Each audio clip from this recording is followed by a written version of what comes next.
Welcome to Let's Talk Investing, a co-production of the Globe and Mail and the Investor Education Fund. I'm Rob Carrick, personal finance columnist at the Globe and Mail.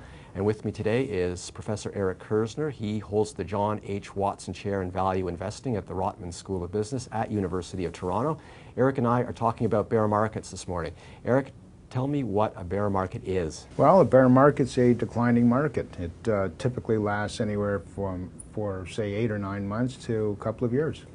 Is there any sort of severity that goes along with the bear market? I've heard the 20% figure used.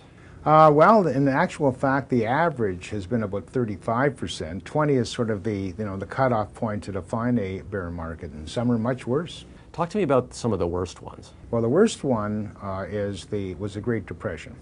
So the market fell about 50% from October of 1929 to the end of the year.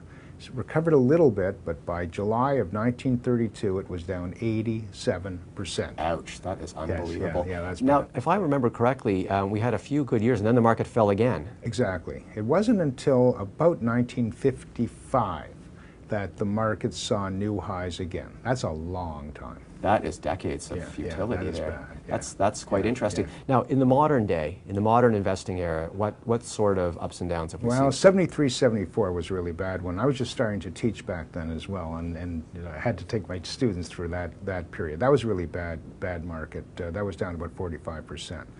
And of course, people will remember 2000, 2003 as well. How does that rank in the pantheon of bear markets? Well, that was about third or fourth worst of the century.